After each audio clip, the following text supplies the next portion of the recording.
Global Mentoring. Experiencia y conocimiento para tu vida.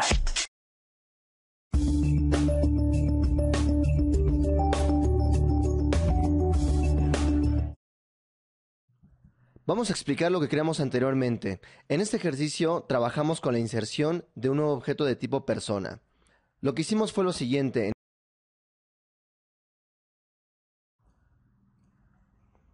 En nuestra clase de persona agregamos los siguientes métodos: el método de hashcode y el método de equals. Estos métodos son necesarios agregarlos debido a que el framework de Hibernate trabaja mucho con listas de objetos. Entonces, si podemos observar, por ejemplo, nuestra clase de persona DAO, en su método de findByExample podemos observar que regresa una lista. En este caso es una lista de objetos de tipo persona. Más adelante vamos a revisar a detalle este código. El punto aquí es que al manejar listas de objetos podemos aplicarles cierto ordenamiento, y cuando estamos trabajando con ordenamiento de listas debemos de especificar en los objetos que estamos agregando a la lista los métodos hashcode y los métodos de equals. Esto para que al momento de estar ordenando los elementos sea más rápido y sea mucho más eficiente el ordenamiento de los objetos de nuestra lista. Lo que hicimos al crear nuestro método hashcode e equals fue seleccionar únicamente el campo de la llave primaria. Aquí lo importante es seleccionar aquel campo que hace la diferencia entre cada uno de los objetos de tipo persona. Y debido a que este objeto de tipo persona es una clase de entidad, el campo que hace la diferencia es el campo de ID persona. Por lo tanto, tanto el método hashcode como el método equals únicamente están trabajando con este campo, con ese atributo. Posteriormente que agregamos estos métodos, también agregamos el método toString. Este método toString nos va a ser de gran utilidad cuando estemos trabajando con la consola de HQL que ya viene de manera implícita en nuestro entorno de MyEclipse. También se puede agregar al entorno de Eclipse, pero este es un plugin que se tiene que agregar por separado. En este caso, para la versión que estamos manejando de MyEclipse ya viene integrado. Entonces, cuando estemos trabajando y haciendo queries sobre esta clase de persona, vamos a observar los resultados de los objetos que estemos trabajando por medio del método toString. Como podemos observar en este método toString, estamos agregando todos los valores de los atributos que tiene esta clase. Por ello podemos observar los valores del campo de apellido, de ID persona y el campo de nombre. Con esto vamos a saber cuáles son los valores que tiene en cierto momento los objetos que estemos trabajando de tipo persona. Posteriormente lo que hicimos en nuestro código fue crear una clase Hibernate Test. En este caso estamos creando esta clase de prueba simplemente para que podamos agregar un nuevo objeto de tipo persona. Por lo tanto, esta línea de código creamos el objeto de tipo persona y posteriormente llenamos los campos de nombre y de apellido.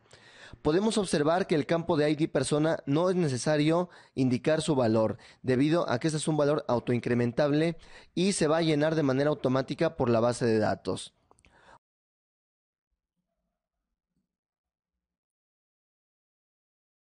Otro punto importante a notar es que en nuestra ingeniería inversa sucedió lo siguiente. En la ingeniería inversa, de manera automática, al seleccionar la tabla de persona, esta ingeniería inversa detecta cuál es la llave primaria con la cual se está trabajando dependiendo de la tabla que hayamos indicado. Entonces, por ello es que en la columna de ID persona estamos trabajando con un tag llamado generator. Este tag de generator está indicando cuál es la llave primaria y además el método que se va a utilizar para manejar esta llave primaria. Si nos posicionamos en esta línea de class y damos control espacio, podemos observar las diferentes variantes que tenemos para especificar cuál es el método de llave primaria que se va a trabajar. En este caso estamos indicando que vamos a trabajar con el método de identity. Esta forma de trabajar con la llave primaria significa que la base de datos es la encargada de generar esta llave primaria. Pero por ejemplo, en el caso de Oracle, podríamos especificar el uso de una secuencia en lugar de un método de tipo identity. Y así podemos observar que existe una lista para el manejo de las llaves primarias. Ahora, una vez que la ingeniería inversa nos ha ayudado respecto a la identificación de la llave primaria y la forma en que se va a manejar, en este caso podemos dejar de indicar la llave primaria ID persona y la base de datos es la que se va a encargar de manejar esta llave.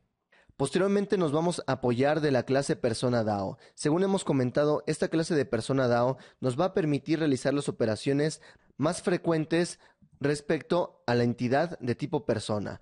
Por lo tanto, vamos a utilizar el método save y este método save nos va a permitir guardar la información del objeto que estemos proporcionando. Si revisamos un poco más de detalle este código del método save, damos control clic, nos lleva a la definición del método. En este caso, este método está recibiendo una instancia. Esta instancia se le conoce como instancia transitiva debido a que todavía no está guardada en la base de datos. Una vez que se guarde en la base de datos, entonces se le conoce como una instancia persistente. Ahora podemos observar que estamos utilizando el concepto de log4j.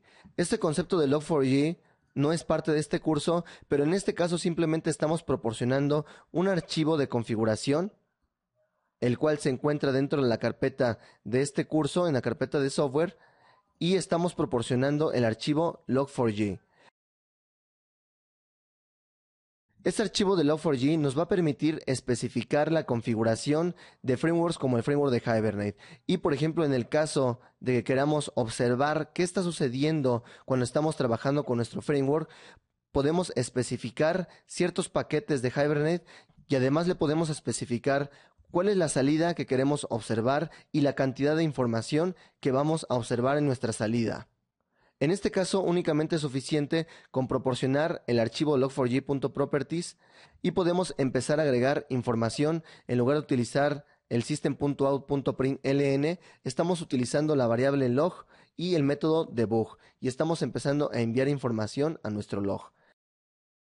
Esta variable de log de manera automática nos la agregó nuestra ingeniería inversa y podemos observar que se está utilizando un logger factory y estamos utilizando un getLogger y proporcionamos el nombre de la clase, que en este caso es la misma con la cual estamos trabajando. Una vez que ya hemos definido esta variable, podemos empezar a enviar información a la salida, en este caso a nuestro logger.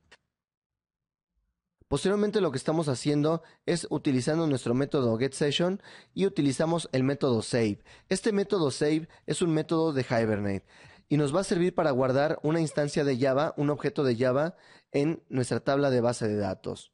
Entonces si damos punto, podemos observar que tenemos varios métodos. Estos son los métodos que vamos a ir trabajando, como puede ser el método delete, como puede ser el método get para obtener una instancia, como puede ser el método load también para cargar los valores de una instancia y proporcionando, por ejemplo, la llave primaria. El método persist, que también de alguna manera nos permite guardar información en la base de datos. Y tenemos también, por ejemplo, los métodos save o el método save or update, que en este caso puede hacer un insert o puede hacer un update, dependiendo de los valores que tenga nuestro objeto Java. Entonces podemos observar que esta es únicamente la línea de código que necesitamos realmente estar trabajando. Todo lo demás es manejo del logueo y manejo de try y catch para el manejo de excepciones, en este caso de Hibernate. Si ejecutamos nuestro código, vamos a dar clic en Run. Y debido a que ya hemos agregado nuestro archivo de log4j, ya no nos marca el warning de que no hemos configurado nuestro archivo de log4j. Y así también podemos observar lo que está sucediendo respecto a la configuración de Hibernate. Podemos observar que se está leyendo el archivo Hibernate config. También podemos observar que se está leyendo los archivos de mapeo. En este caso el archivo de persona.hibernatemapping.xml y podemos observar que este archivo está mapeando a una clase de Java, en este caso a la clase de com.gm Hibernate persona. Y además podemos observar, por ejemplo, la propiedad de autocommit igual a true. Esta propiedad la agregamos a nuestro archivo de Hibernate config debido a que si no lo agregamos, tendríamos que estar trabajando el concepto transaccional para que se guarde la información en nuestra base de datos. MySQL por default maneja el concepto de autocommit igual a true, pero si estuviéramos trabajando, por ejemplo, con Oracle, el concepto de autocommit lo maneja igual a falso. Entonces, dependiendo de la base de datos que estemos utilizando, son los valores de autocommit que se están trabajando. Autocommit simplemente lo que significa es que por cada sentencia SQL que mandemos a nuestra base de datos y a su vez que altere la información, Si tiene autocommit igual a true, se guardan de manera automática las sentencias SQL. Y si tiene autocommit igual a false, tenemos que hacer un commit al final de todos los queries que hayamos ejecutado para que se guarde la información. Por ello, en este caso, para asegurarnos de que se guarde la información de nuestro insert, ponemos la propiedad de autocommit igual a true. Si seguimos analizando nuestro log, podemos observar que además también parte de la configuración que especificamos en nuestro archivo de Hibernate config fueron los datos para conectarnos a nuestra base de datos. Por lo tanto, se especifica el usuario, el password, el driver y el URL respectivo. En este caso no estamos trabajando todavía el manejo de transacciones, el cual vamos a comentar más adelante. Y podemos observar más propiedades de la ejecución de nuestro query. Pero realmente lo que nos interesa es el query que podemos observar hasta el final. En este momento podemos observar que estamos trabajando con un insert. Entonces, en este caso estamos haciendo un insert en nuestra tabla de persona y además estamos especificando los campos de nombre y apellido. Según hemos comentado, el ID persona no es necesario especificarlo debido a que la base de datos se encarga de generar este valor de llave primaria. Y por último, podemos observar el mensaje de que nuestro objeto se ha salvado de manera exitosa. Este mensaje es el que se proporciona desde nuestro método save.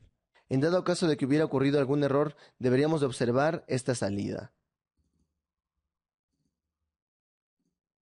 Entonces, con este ejercicio hemos podido observar cómo utilizar las clases que nos ha generado nuestra ingeniería inversa y además cómo empezar a trabajar con nuestros objetos, ya sea de entidad o nuestros objetos de tipo DAO. En nuestros siguientes ejercicios vamos a poner en práctica los demás métodos de nuestra clase DAO para procesar un update, un delete y hacer una selección de todas las personas que tengamos guardadas en nuestra tabla de base de datos.